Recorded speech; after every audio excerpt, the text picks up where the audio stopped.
Só uma parte dos que são servos do Senhor serão arrebatados.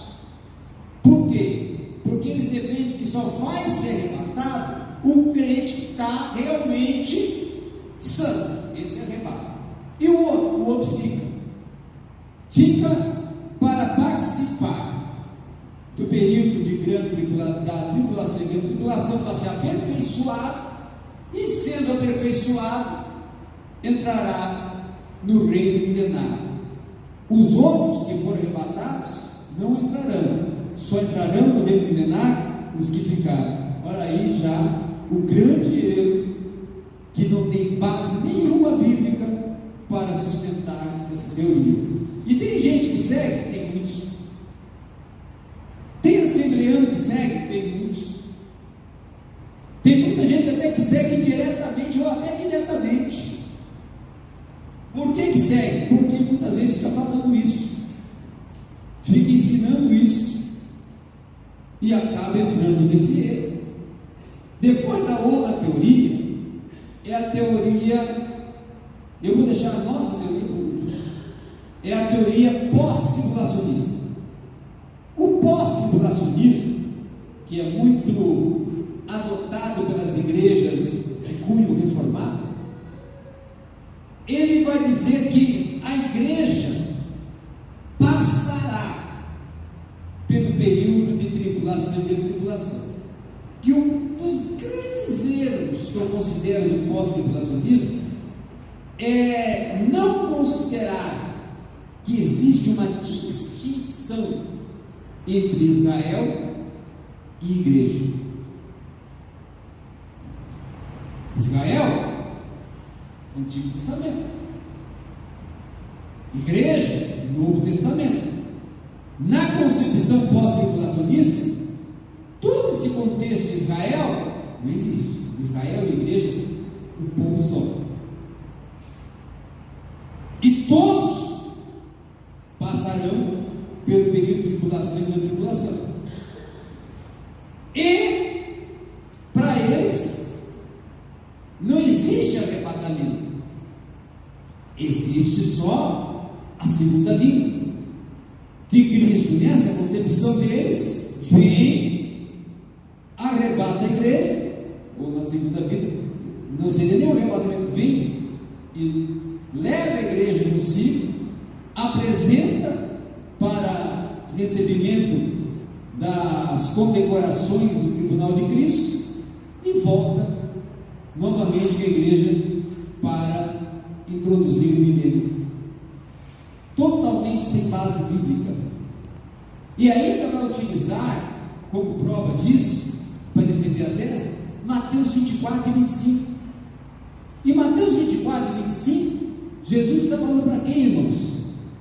Para os judeus, porque eram eles que estavam ali ouvindo, e Jesus estava direcionando todo o ensino do Sermão da Montanha para eles, para o povo de Israel. Tanto que ele fala, ele incita a casa de Israel várias vezes dentro do Sermão da Montanha, e fica claro que ali todos os fatos narrados é um ensino direcionado para Israel.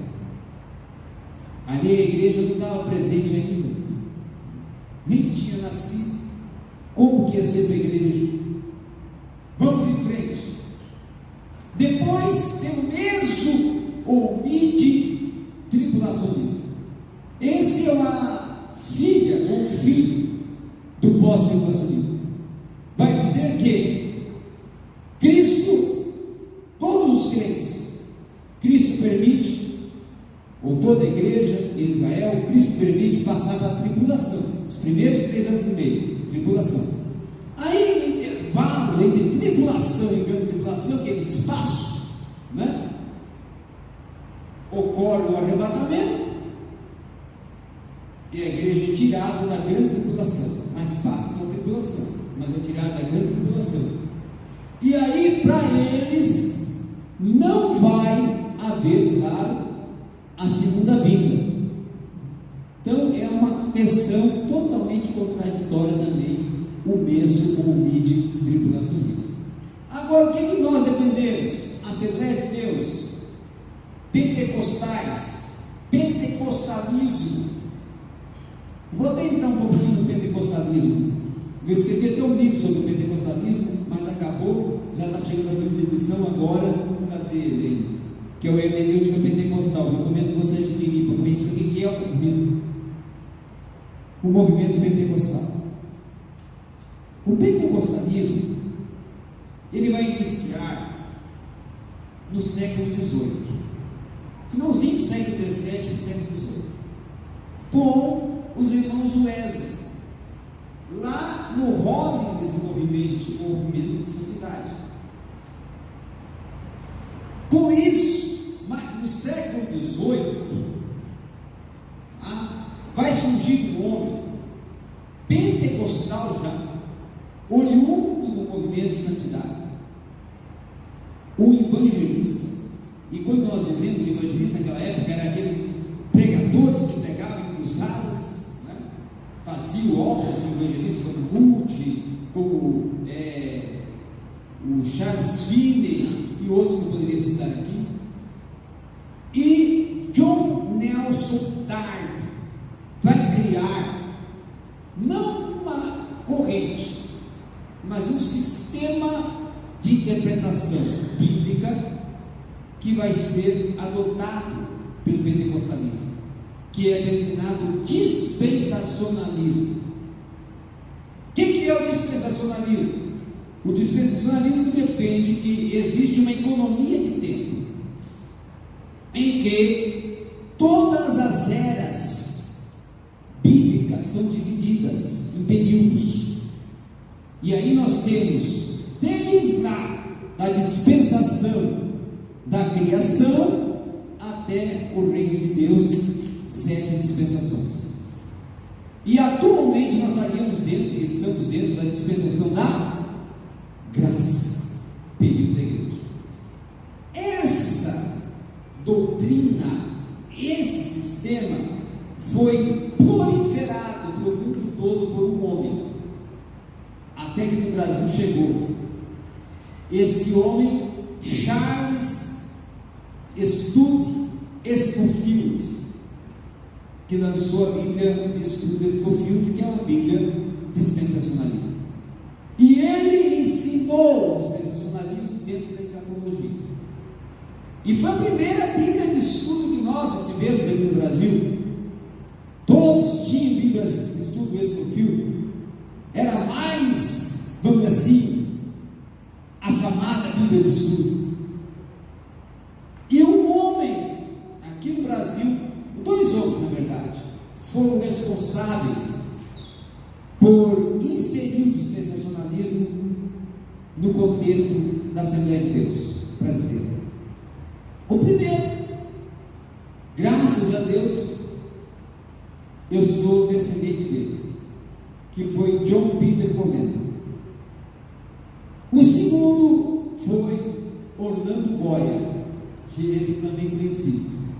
Escreveu mais de 500 livros no Orlando Boyer. Tinha até um buraco na Bíblia dele. Isso não é Bíblia, não. Quando tem Bíblia, a gente considera isso. Orlando Boyer, a Bíblia dele tinha um buraco. Do que? Do dedo. Certinho. Tanto livro. Isso é a Bíblia. Foram nossos pioneiros, os que iniciaram a Assembleia do Brasil, no ensino teológico.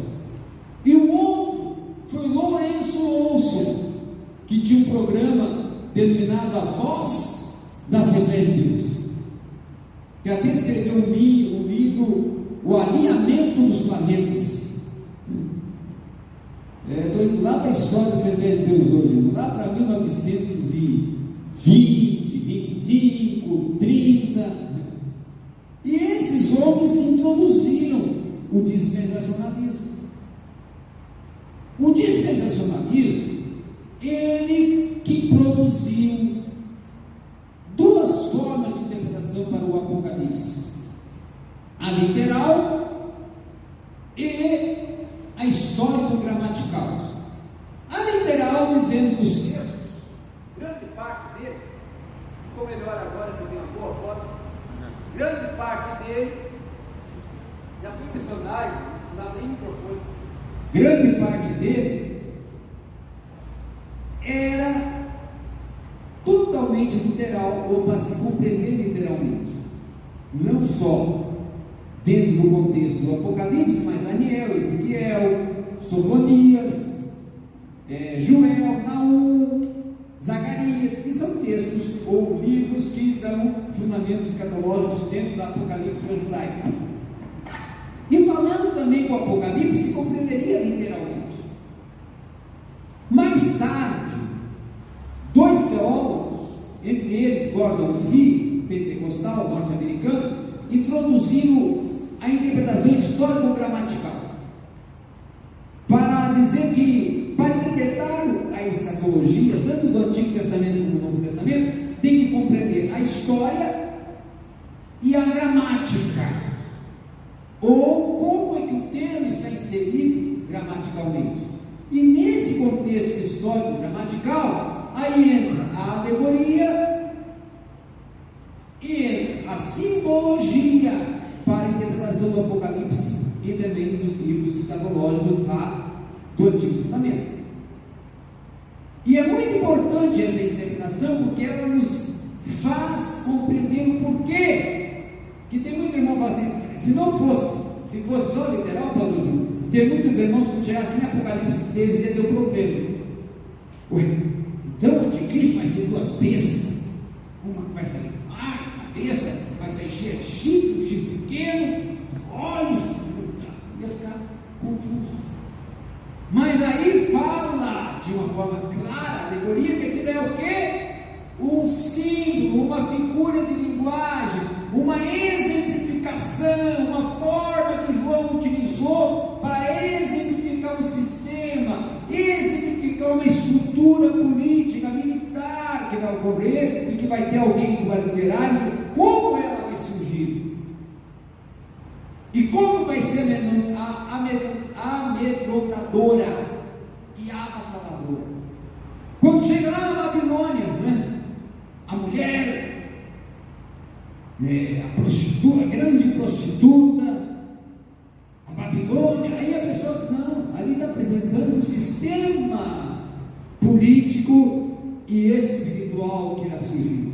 Então, usa-se símbolos e alegorias justamente para exemplificar, porque o povo naquele período que João está escrevendo compreendia mais, assimilava mais, e o próprio Jesus utilizou essas figuras de linguagem através de exemplos, utilizando imagem, objeto, fato, situação, circunstâncias. Por isso que Jesus utilizava as parábolas, as metáforas, as alegorias, que era um meio pedagógico, um meio semântico de uma linguagem coloquial e de uma linguagem até existencial da existência cultural do povo, para eles compreenderem e assimilarem melhor a verdade que estava sendo transmitida. Então existem essas correntes.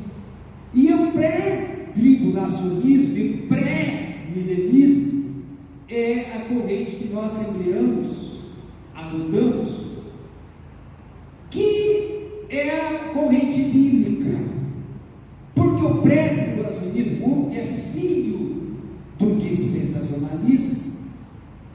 Ele defende que nós não passaremos por tribulação.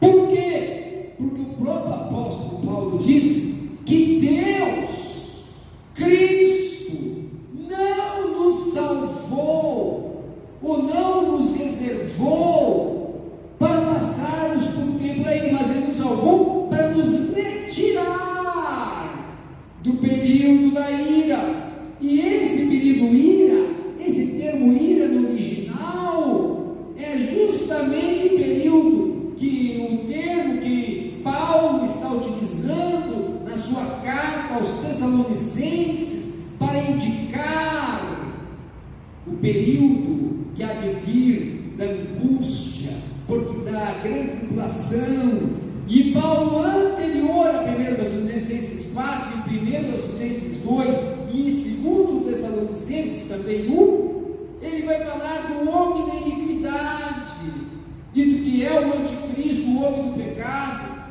justamente para colocar para a igreja de Tessalônica, o povo, os membros da igreja de Tessalônica, que estavam preocupados, tensos, como que seria com todos aqueles cristãos que teriam morrido, nunca mais se veria, nunca mais saberia nada deles. Aí Paulo vai entrar, não, aqueles que morreram, eles ressuscitarão ao soar da última trombeta. E aí ele vai ensinar sobre a ressurreição. Os que morreram em Cristo ressuscitarão primeiro, e nós, os vivos, iremos ao encontro dele nos ares. E ele ensina 2 vezes isso, está em 1 Coríntios, na igreja de Corinto, e depois ele retifica para a igreja de Tessalônica, em 1 Tessalonicenses 4, justamente para deixar claro isso. Então fica muito lógico, pastor Júnior, pastor Lázaro, e todos os irmãos e irmãs, que nós, igreja, fomos salvos, resgatados, comprados pelo sangue de Jesus,